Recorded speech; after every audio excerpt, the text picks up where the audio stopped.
Hello, you guys. I'm so sorry for that sudden stop in the video right in the middle of reading this. So, let's go ahead and finish that.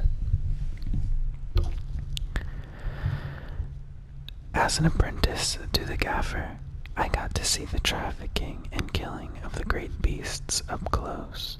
Nothing had ever fired my spirit so, as the wind and boring waves racing after a wounded whale being pulled by a skein of cables embedded in its thick flesh. I changed more in those first 7 months than I had in the previous 7 years. Whaling was beginning to put its mark on me, so that Nina barely recognized me when I returned. Tanned and sinewy with muscle, weathered greases already wrinkling the corners of my eyes, but she could see that I was filled with joy, having found my purpose. God, I wish that were me.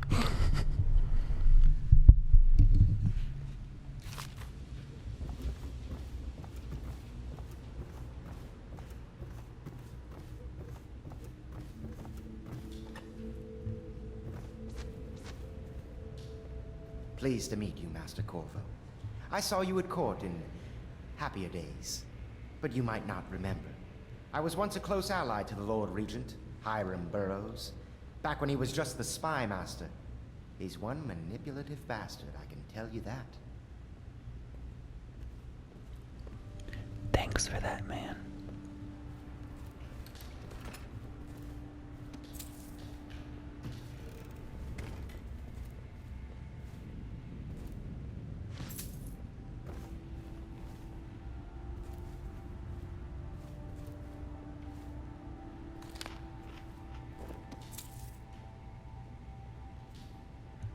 My furnishings have been installed at last with no small amount of complaining by that antiquated boatman.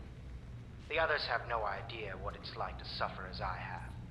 Speaking of which, Wallace, please breathe 2 bottles of Dunwall Red, never mind which, and fetch a clean glass. Well, I'll begin again tomorrow.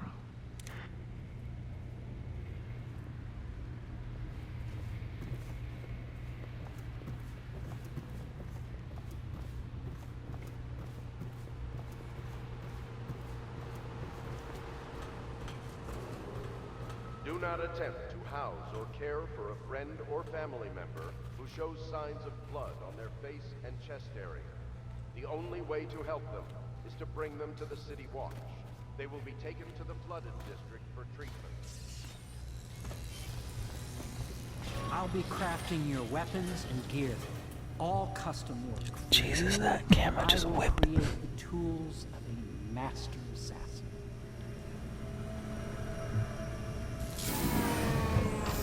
No! This cannot happen now. The tank of whale oil's run out. Will you get a new tank from upstairs, please, while I hold this in place? Be careful. Oil's unstable. When it explodes, there's a terrible mess.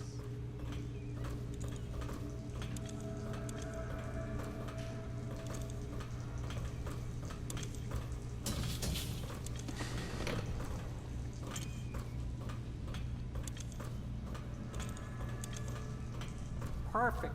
Now plug it in. Perfect. Thank you, Cole. Here, see? The assassin's mask. You're a wanted man, so everyone in the city knows your face, but this mask will mean terror to them. If you just hold still, the fit must be precise. There. Can you see normally? Center lens out of alignment. There. Better now? I could create more for you. Upgrades for your gear, weapons, munitions. But our situation here is desperate. Scavenge the city for valuables, and I will resell them on the black market. That should give us the money to craft the things you need. Tell me what I can do. Beautiful.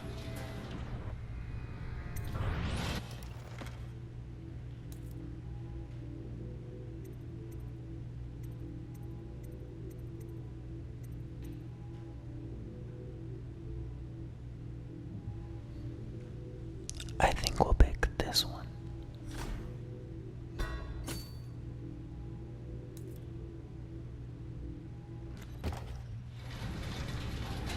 You must be exhausted. I advise that you get some sleep. Your life will get even more difficult soon. You should rest while you can.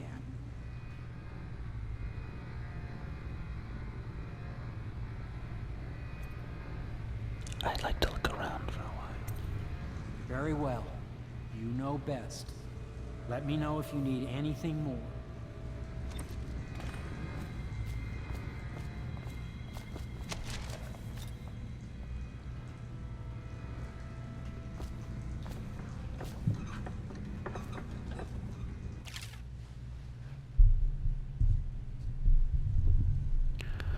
SOKOLOV Technology and the New Age.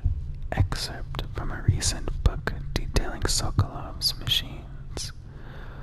One of the advantages of Sokolov's technologies is that they share the same magnetic socket for the tanks of processed whale oil they use as fuel. When a tank is exhausted, another can be plugged into place with ease, and the process is simple enough that any common workman or even the lower guardsmen of the city watch can handle the task. This applies to the arc, pylon, and wall of light security systems, as well as the powered carriages used for transport by those few who are wealthy enough to afford them.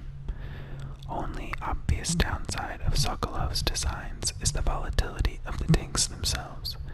A few incidents have occurred resulting in damage to property or bodily harm whenever one of the tanks has exploded. Seems like a big downfall.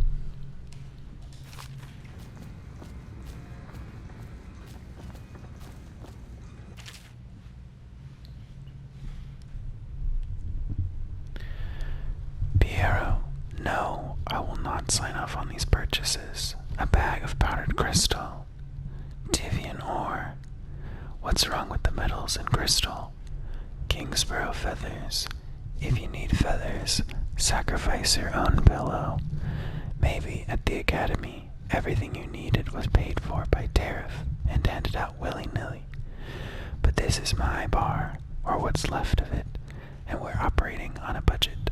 We're running low on oil, food, elixir, building materials, and everything else. So you've got to slow down. While I'm footing the bill, I will not approve your purchases unless they're absolutely required. No more copper wire or special herbs. If you need those things, go out and scavenge them. Half of the city is in ruins, so no one is going to miss any of the odd crap you seem to need. Signed, Admiral Havelock. A second solution. Excerpt from a series of newspaper articles from prominent natural philosophers by Piero Joplin. It is though through no fault of my own that average citizen has expressed a preference for Sokolov's elixir over my own formula. Sold as Piero's remedy, a name I did not choose if you must know the truth. The public has spoken its usual message of idiocy, spending their coin as a mean of selecting Sokolov's formula over mine, which I believe to be equal, if not superior.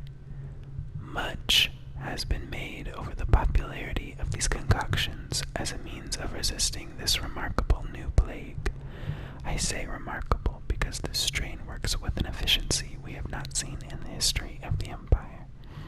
This plague, now making its way through the city of Dunwall, is unrivaled in its effectiveness. I have studied it within the blood of those so afflicted, and it is nearly perfect, elegant, in fact. And while it is true that Piero's remedy and Sokolov's elixir are known to protect the body against the plague equally, my own has properties not fully understood which relate to the mind itself and the spirit, and it is in this way that my formula wins out.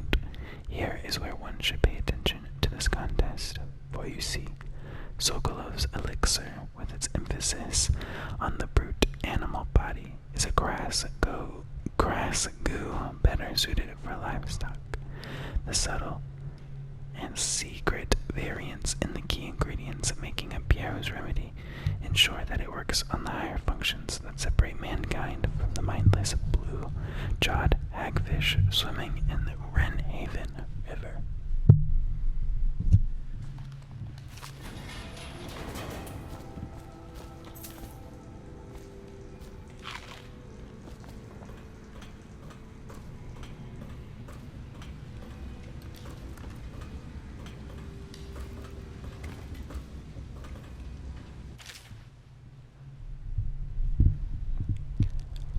Dead counter responsibilities. Excerpt from a manual on new City Watch procedures. Commissioned by the Lord Regent in the face of the growing plague crisis, the dead counter is a position that will only be given to officers, usually of junior or middle grades. In most matters of edict or curfew enforcement, these officers will defer to the acting officer on duty. However, any dead counter will have command in situations related to the plague and the handling of the dead, including those with late-stage plague symptoms, called weepers in the common parlance. Starting in the month of rain, interested officers may apply for the test, and if accepted for the 2-week training tour, pay will be administered in coin and rations of elixir at 1 1/2 normal pay grade.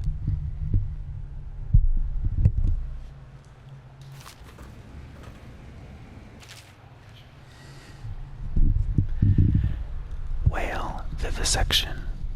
Excerpt from the notes of a natural philosopher aboard a whaling ship.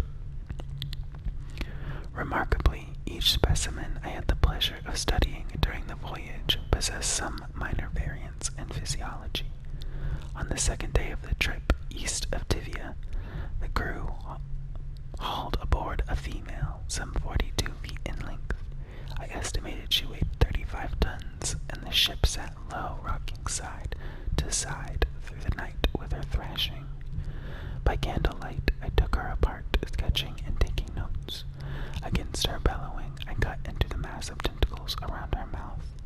Within, I found row upon row of teeth and a baleen running along the upper jaw. Through this broom-like structure, I assumed she filtered food from the water that was too small to be chewed.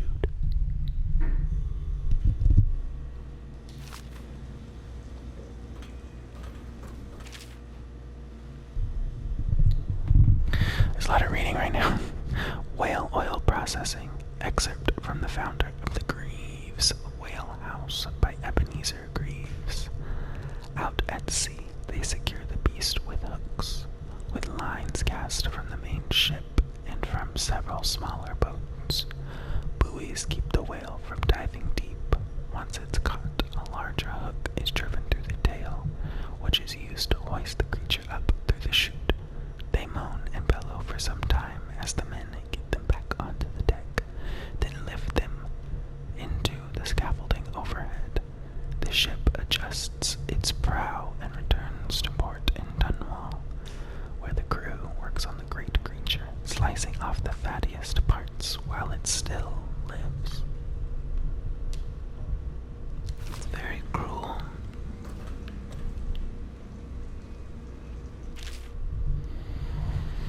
Sokolov no longer has the upper hand with regard to supplies of whale oil. The good admiral has paid for the installation of my own system, which will enable me to work in its place. The oil tank dispenser, when activated, will produce an empty vessel for filling. When the empty tank is held near the oil tank refill pump, the magnetic attractor should take the tank and lock it into the correct configuration. Using the lever will begin the refilling process. Once refilling is complete, the tank can be removed and placed in service. Extreme caution must be used in handling the full tanks. They are quite unstable. The system is sound and well engineered. It appears that the Greaves Oil Company has done something correctly for once.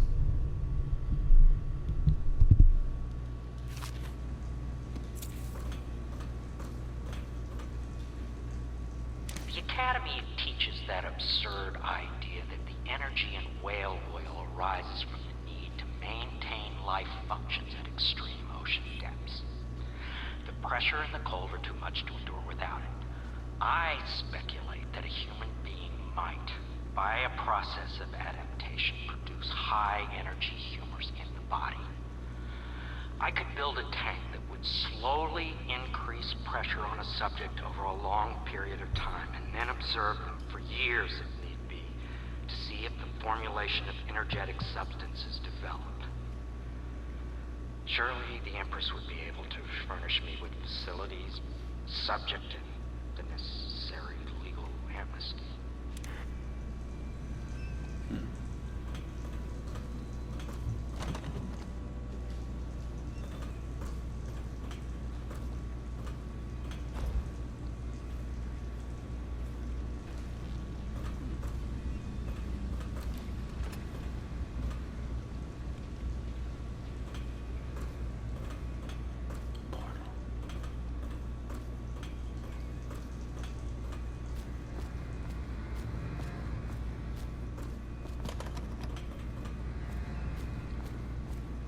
The outsider walks among us.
Attention Dunwall citizens. Be advised, the river crust infestation has spread downriver, as far as the river mouth and flooded district.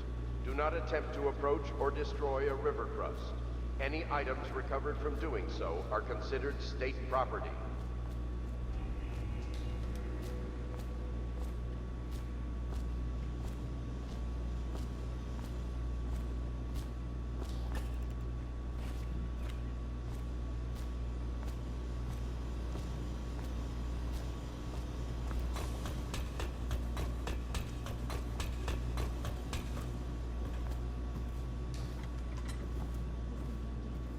Yes, very much so, but no need to fear. He's here to work with the rest of us. You say he killed the Empress? Of course he did. People are foolish and believe whatever they're told. Okay. If the Admiral trusts him, then so will I. Attention Dunwall citizens. Lady Emily Caldwin was abducted 6 months ago during her mother's terrible murder. Anyone with information leading to the Please location follow me or to your return of quarters. The daughter of our beloved late Empress requires receipt of the city watch at once. The Admiral served in the Navy under the Empress. But something happened with the Lord Regent that drove the Admiral out. If I understand it right. Nice to know.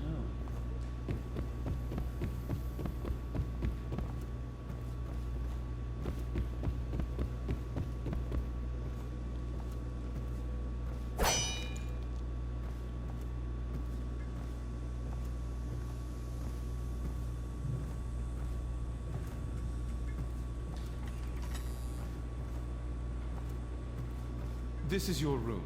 It was chosen to give you privacy. I understand you'll need your rest.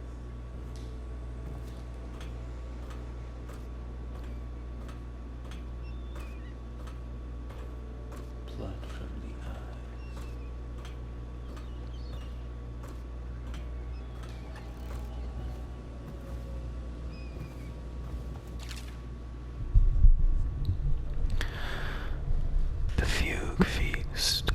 excerpt from a book on the celebrations and holidays. At the end of every year, after the last day of the month of songs, we begin the Fugue Feast. The new year has not started, and thus the time that follows is outside the calendar. A period of celebration and feasting begins, during which the people abandon the very practices that keep them whole and healthy over the year. Many leave their homes, euphoric with spirits or potent herbs. Some paint their faces or wear masks to conceal themselves as they pursue their passions without reservation. When the right cosmological signs are observed, and it's time for the calendar to begin anew, the sitting high overseer calls for the hymn of atonement, and the Fugue Feast ends. Families return to their homes, wives to their husbands, enemies put down their weapons, and fires are extinguished. No complaint is given for those who have wronged others, deviated from ancient codes, or discarded oaths, for this time, during the astrological alignment, does not exist and is not recorded. The following day starts the new year, marked on the first day of the month of Earth, as it has always been. Interesting.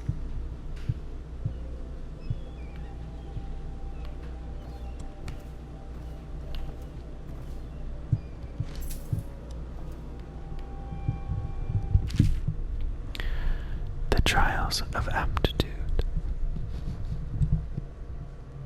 Oh, I think I've read this already. Yeah, I've read that one already.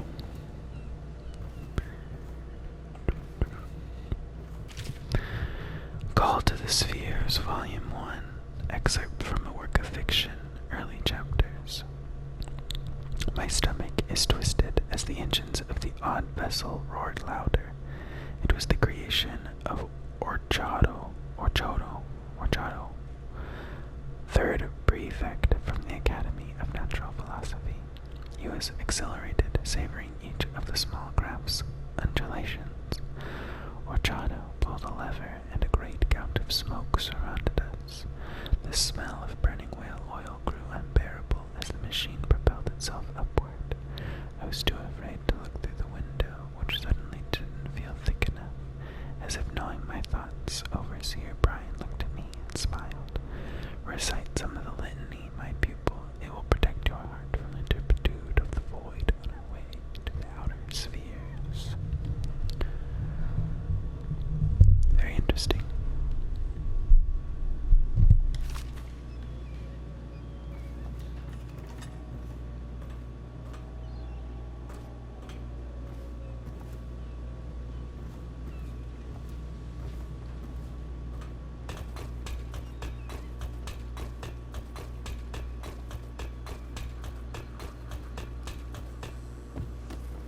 I'm sorry it's so dark. We can't risk being seen. It is a bit romantic, though, isn't it? Are you trying to flirt with me?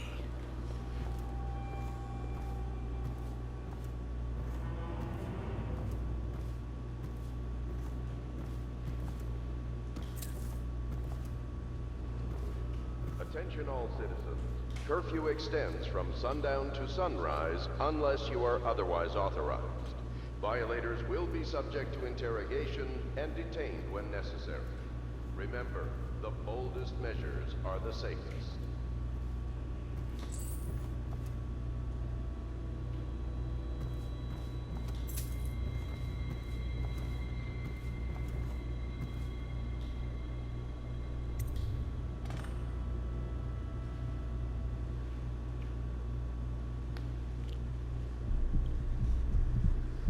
Somewhere else.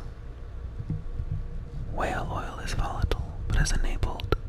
Oh, never mind. Somewhere else.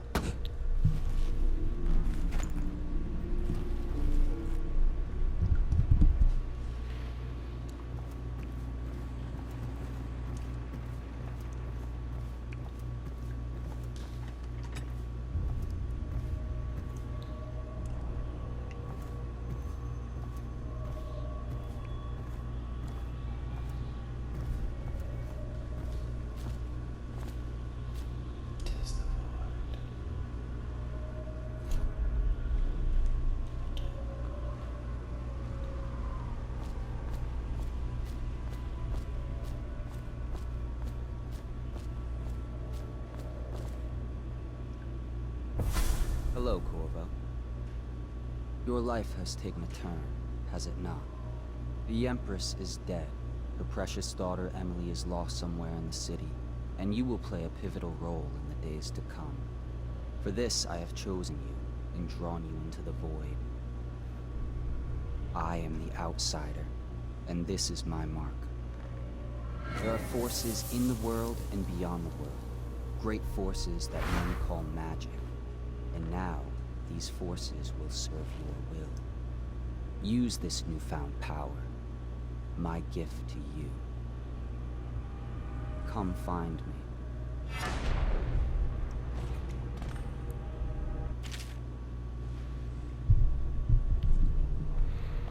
Power, blink, press L2 to execute a fast and stealthy forward dash through the world. You can also use it to move upward, but the distance is reduced. Aiming at ledges will allow you to blink forward and climb up. Hold L2 to your target destination with precision. A blue sphere indicates that you should reach your destination. A blue arrow indicates that you'll climb up when you reach your destination.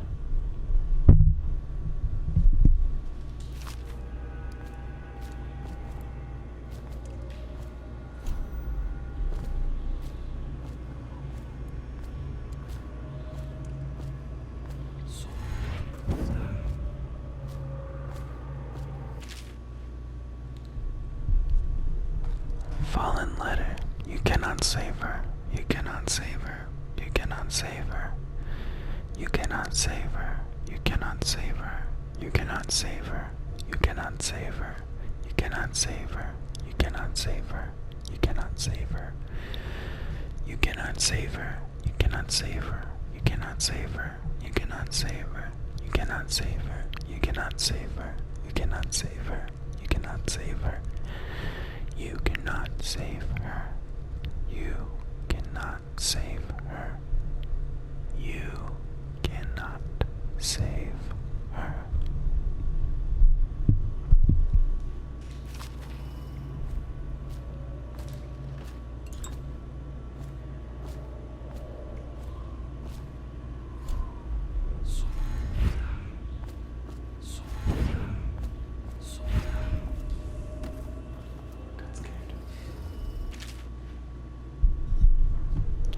Corvo, I am very sad. They say that you're dead like mother, but I'm going to put this note in a bottle and throw it into the river because I do not believe them.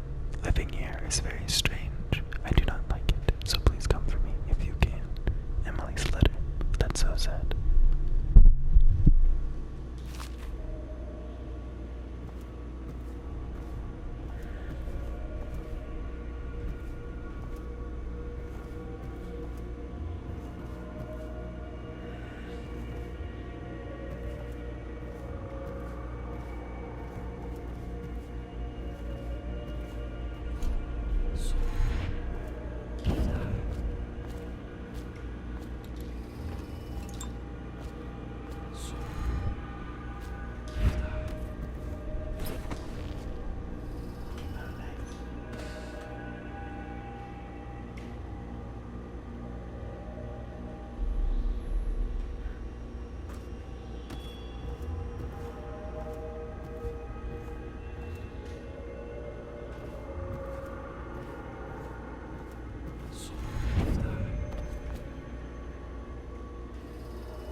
the days that follow, your trials will be great, Corvo. Seek the ancient runes bearing my mark in the lonely places of your world, and at shrines raised in my name. These runes will grant you powers beyond those of other men. To help you find these runes, I give you this, the heart of a living thing, molded by my hands. With this heart, you will hear many secrets, and it will guide you toward my runes, no matter how they may be hidden. Listen to the heart now, and find another rune. This place is the end of all things, and the beginning. The heart. Equipping the heart in your left hand helps you locate bone charms or runes, even through walls. The heart beats and lights up when you are facing a bone charm or rune, and it beats faster as you get closer. The heart will whisper secrets if you press L2 while targeting a person or location.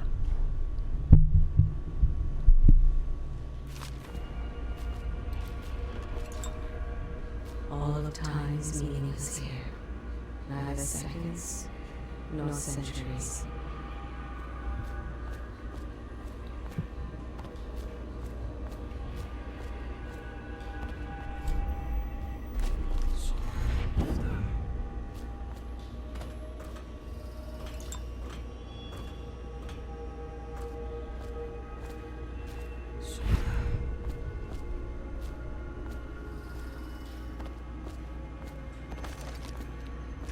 Someday this place will devour all the lights in the sky. The one who walks here is all things. Cradle songs of comfort and bones gnawed by teeth.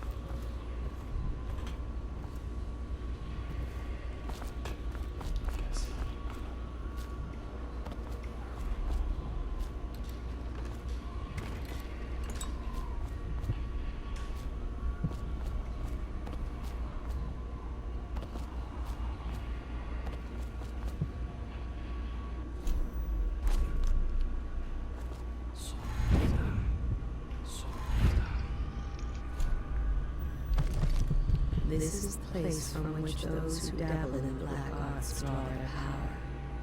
And this place is their doom.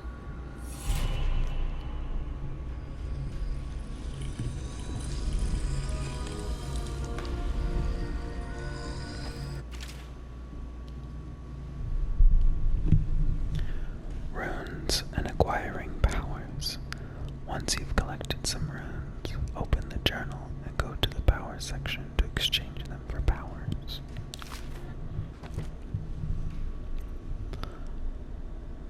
Vitality. Duh. You have an extended health bar. At level 2, you regenerate more health faster. Cool. How you use what I have given you falls upon you, as it has to the others before you. Now I return you to your world, but know that I will be watching with great interest.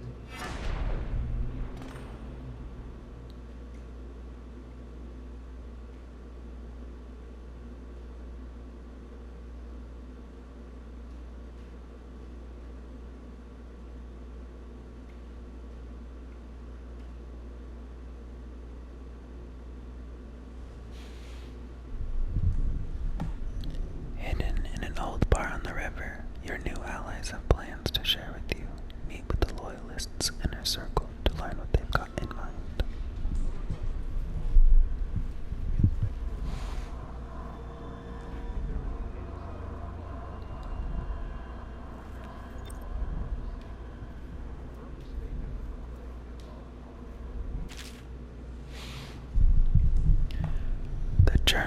Granny Rags, an excerpt from the ramblings of a street denizen. Of course I'll tell you, dearie. I won't keep any secrets from you in the end. All the dreary days of my life are like the windows of a house. From the kitchen I can see out into the garden where the leaves and stalks are brown and buggy. You can see a little lump of dirt where something was wrapped in a blanket and laid to rest along the rows of twisting vines. The front room looks out to the street where the neighbors are all setting fire to their homes, barricading themselves inside, warm and snug, dearie. Don't forget about the bedroom either. It sees into a dreary alley where hooligans are playing a game with an old man.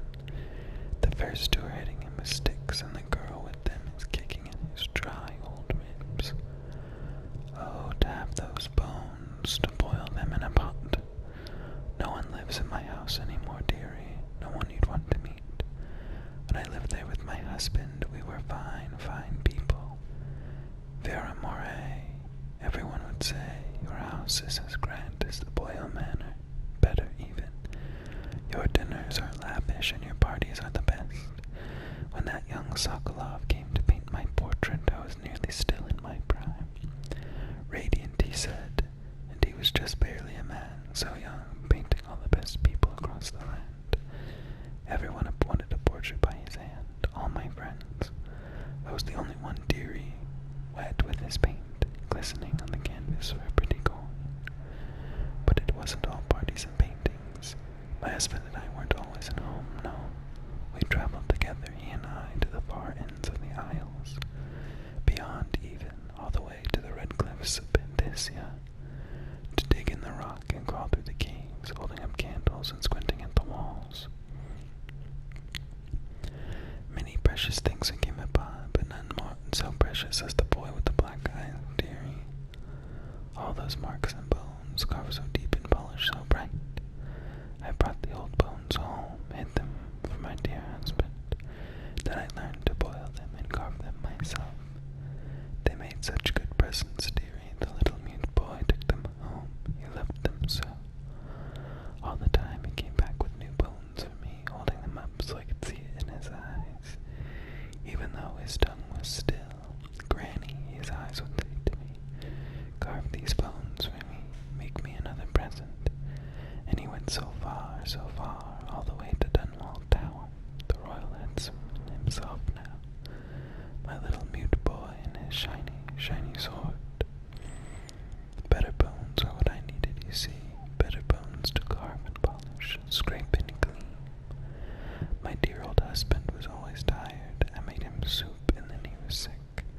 Better bones was all. For my little mute boy carved in the name of the one with black eyes. And after my husband was gone, giving away his birthday gifts, I didn't want to live there anymore. So now I'm old and don't have any money to give my presents to. It's sifting through the garbage for Granny Rags and feeding the little birdies that gather at my feet. No one wants to have tea, dearie, especially those rude louts on Battle Street. SLACKJAW and his boys, always meddling with an old woman, just tried to make her way. In the end, we'll be together with them, you, me, and the dearie night. With stars above and below, and always the one with the black eyes, dearie.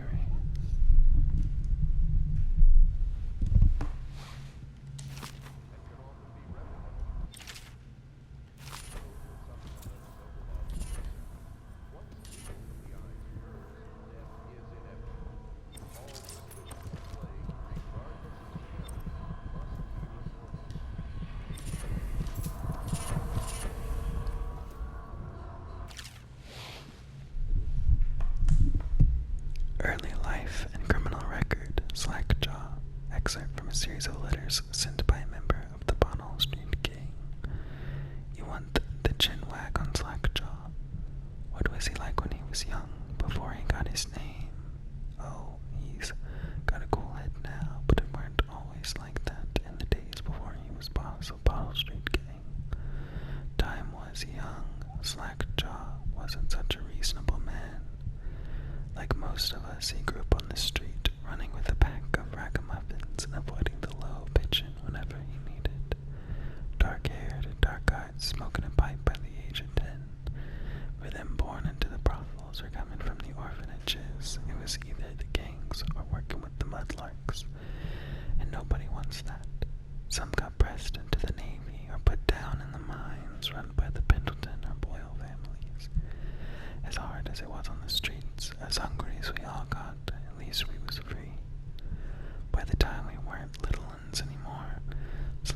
was one to watch, usually calling the shots when we took down a farmer's cart or a sidewalk street vendor. He'd come up with a plan, give everyone some part to play, and decide on the split. Most of us just went along, because we learned fast that we made out better like that. More food, more coin, plus none of us wanted to deal with SLACKJAW when he was in a rage. He worked on a couple of big jobs with Black Sally across town, and that was enough to get the attention of the other bosses. He wasn't just a street kid anymore. Now he was an up-and-comer, which meant trouble. Another guy who fancied himself as much was Mike the Fish, who was working his way up running the protection racket among the factory women. One fine evening, we're all taking in a Bowdy show in the theater house.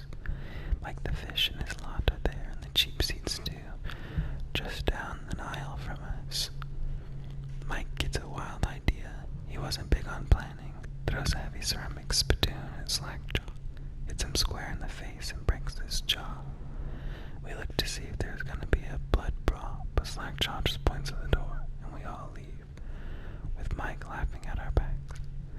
Waking up the next day without telling us why, SLACKJAW motions for all of us to follow. He still can't say a word, so we just come along. We stop at the docks and SLACKJAW buys, actually pays coin for it, a heavy chain covered in hooks. It's for fishing in the deep, something huge, attached to a long line off the side of a ship. It's about 4 feet, made of thick links. There are shark hooks coming off of it at different angles.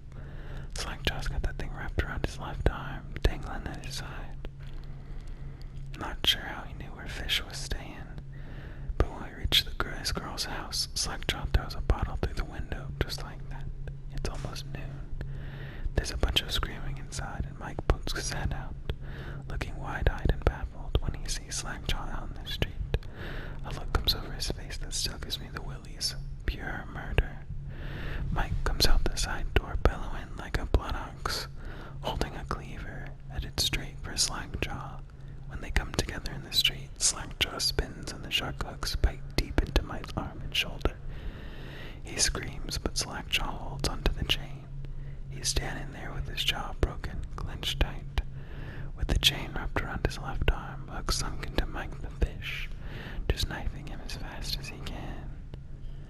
Mike couldn't fight very well, hooked like that, and using his left hand, but he was a big guy, and it took a lot of stabbing before he went to his knees. Everyone was cheering at first, but then we all went quiet. It just kept going and going until finally it was just Mike the Fish blubbering, crying like a baby, and the sound of SLACKJAW's knife. When it was over, and here's the brilliant part, SLACKJAW took out a note and stuck it to Mike's face with a nail. It just said, "If you want a job, come to Bottle Street." SLACKJAW didn't talk right for a couple months, but word spread fast. By the end of the year, once we had a sizable gang going, he sent out letters to other bosses telling them that he was running a brand new crew over on Bottle Street. Most of them laughed or beat up the guys who delivered the letters. Green-eyed Trish even came back missing a thumb, but apparently SLACKJAW was expecting that kind of reaction and had a backup plan. A week later, 4 of the bosses were dead. Seemed like a series of unfortunate events, but everyone knew better. One shot dead by the watch while standing in the middle of a meat market. Another sipping and falling into the water. Out cold, one of the older bosses found in bed with his belly opened wide, and Tavian's spear stuffed into his mouth. Still not sure what that meant. And Shayla Brandsworth was found bubbling in a cauldron of hot wings. SLACKJAW sent out another set of letters, offers to the underbosses, telling them they'd be treated fair as peers. He even sent Green-eyed Trish with one of the letters. All of the underbosses accepted. After spilling the guts of his main competition, SLACKJAW went in for stabilizing his business, real neat-like, calling in favors, smoothing things over, giving everyone a little bit of coin or drink as a bonus, showing what he could be like as a boss, so everyone got quiet, which always made the boys of the City Watch nervous, of course. Word went out amongst the Royal Spymaster Snitches, the responsible citizens group they called themselves. telling everyone working in a shop or sweeping off the front steps of their homes to keep watchful eyes for SLACKJAW and his men, trying to suss out what they were up to and what had just happened. But SLACKJAW ain't stupid. He greased a few palms among the shopkeepers and the watch too, telling them that he was in town to stay and that things would be run properly from now on, without so much blood. He was finally a real boss, ready to settle into the business of moving whiskey, running the hound fights, and offering up the ladies and gentlemen of the night, if you take my meaning. Then the plague came. At first it seemed like a good thing. Few people got sick and everyone wanted to buy those potions from SOKOLOV or Piero. Health elixir or spiritual remedy, they'd call him. SLACKJAW told me he saw an opportunity. We already had a whiskey factory with us still, where we could water the stuff down and sell it discounted. Doing the same with SOKOLOV's elixir was a smart plan. Pretty soon everyone in the slums was sick and business was good. But after a while there were so many people down with plague that everyone got scared. Everybody started acting real nasty and everything fell apart. When people can't work, they don't have the coin for elixir, watered down or pure. When the Empress died, it seemed like Dunwall would slide into the void. Spymaster Burroughs took over and the watch started using all that new SOKOLOV technology. Watchtowers, tall boys, and the arc pylons. They pull up a wall of light across Clavering Boulevard and crack down hard.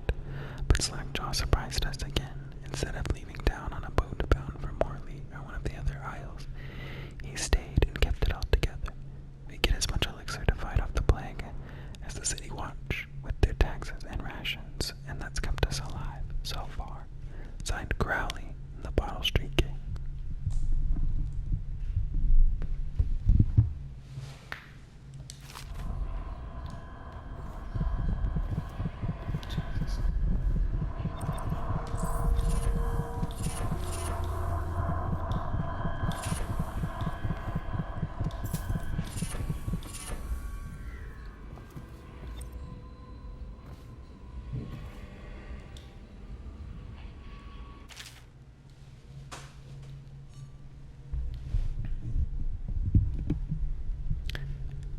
Excerpt from the personal memoirs of Hiram Burroughs, dated several years earlier.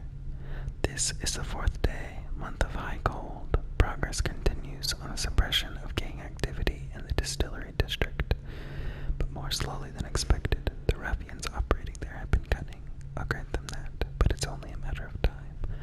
I'll see their leaders flogged in public and sent beneath the royal executioner's blade. If I had my way, that mute bastard would be working night and day removing the heads that need removing.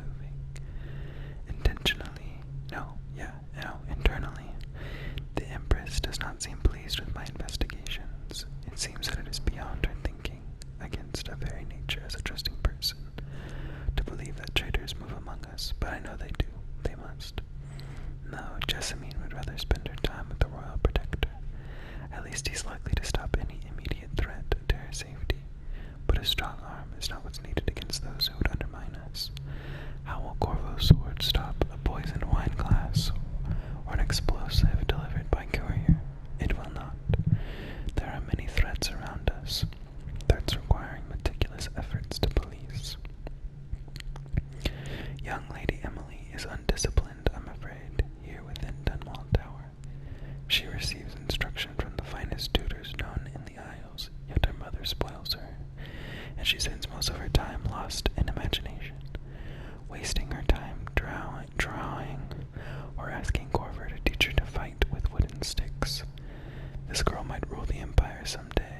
Every moment spent at play is a moment wasted. Shoring up security for the main gate leading into Dunwall Tower has been another pet project of late. To think that back in this day Emperor Caldwin left it open to the public during the day, allowing anyone to come and go as they pleased. If it were up to me, I'd seal off access to the streets entirely, but the Empress won't hear of it. The water lock is much easier to protect if it were the only way into the tower. Traffic in and out would be greatly reduced. Someday the wrong person is going to slip in and will suffer for it. Mark my words, no amount of security is excessive when it comes to protecting heads of state. The Emperor plans with Sokolov devices. Sokolov himself has no interest in security, of course, but he's vain and therefore keen to see his inventions deployed in any fashion. This wall of light he's been tinkering with as promised. In any case, at least, I was able to convince the Empress to upgrade the pistols carried by the officers of the watch. Why do I worry so when no one seems to care? If I ever fall asleep, will it all sink into the ocean? Will the rough things clamber over the walls and fill themselves over flesh? This is what I see in the same dream several times each month. If only I had more to say in things, more authority, I could protect us all. Perhaps I've been working too hard. Dinner and an evening of conversation with a certain lady of refinement might be in order. Perhaps somewhere nice in the estate district. Here on Burroughs, Royal Spymaster.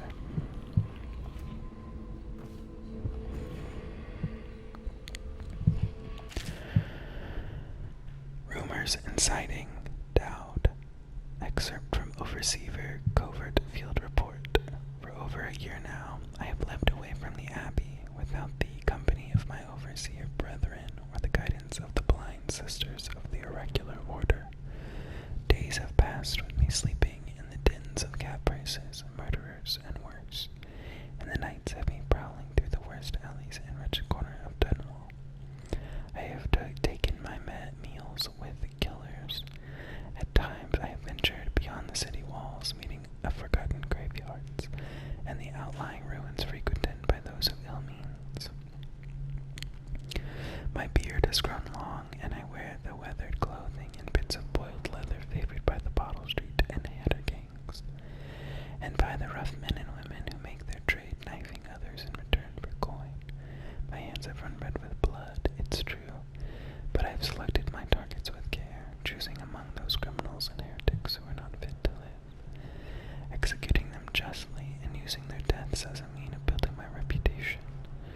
So for this trick has allowed me to make my name among murderous colleagues without taking lives of the innocent.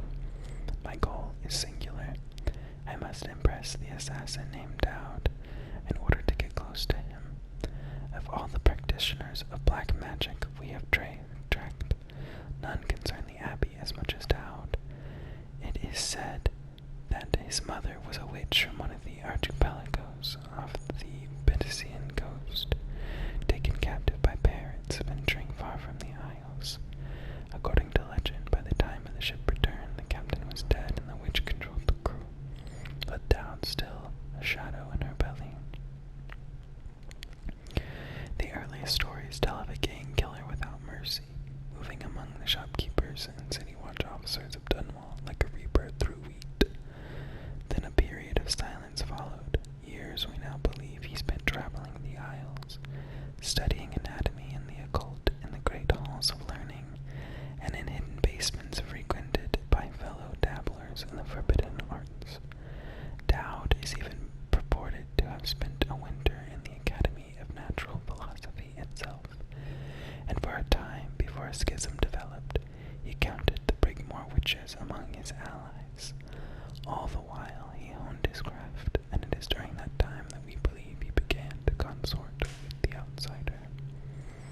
New reports emerged of a dusky-skinned assassin paid by the elite to eliminate their rivals in Dunwall and in the other major cities across the Isles. Those who saw him and lived numbered in the handful, but all of them reported something strange. He appeared and vanished like smoke from a nearby rooftop. He gestured, and a noblewoman stumbled from her balcony, following to her doom in the cobblestones below. Most recently, as this news threat of plague has risen in Dunwall, DAUD has been seen leading a gang of men in dark leather, dressed as factory whalers in their vapor masks.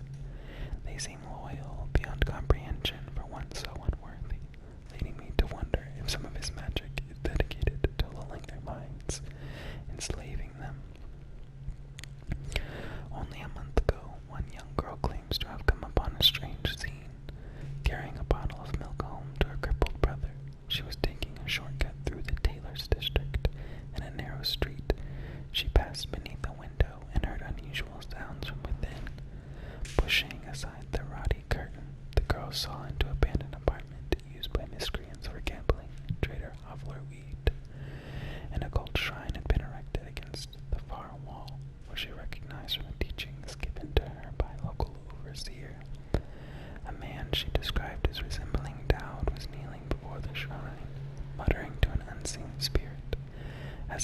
argument. He took a carving made of pale bone from the altar before him, and the lights all went out in a gush of unclean wind. Quiet as a field mouse, she slipped away, running until she reached her home. There can be no doubt DAUD is an agent of the outsider and must die, for there is no limit to the evil this man might do. This is my solemn oath, and the great purpose of my life. Until DAUD is dead and his corruption has been purged from the world, I will continue to move among the depraved, winding my way toward him. I will not drop my guise or don my overseer's mask again until DAUD breathes no more.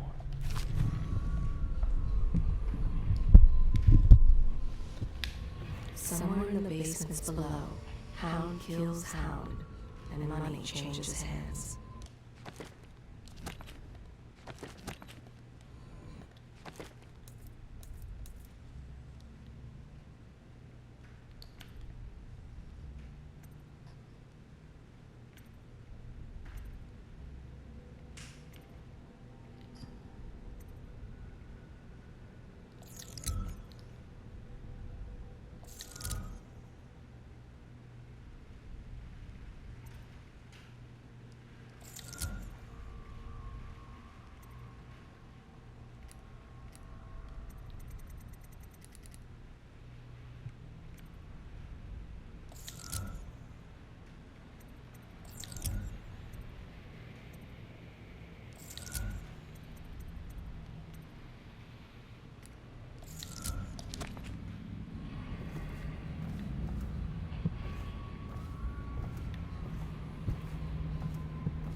We're gonna get this bone chop really quick. Do not Or not attempt bone to chop, house or care for a friend or family member who shows signs of blood on their face and chest area. The only way to help them is to bring them to the city. They will be taken to the flooded district for treatment.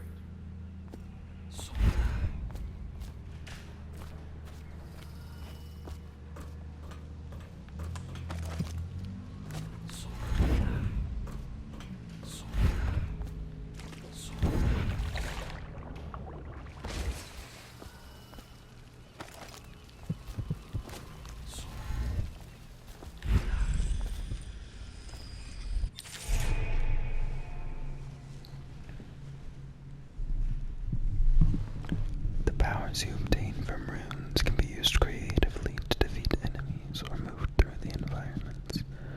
Blink from roof to roof, possess rats and fish, or slow time before rushing a group of enemies.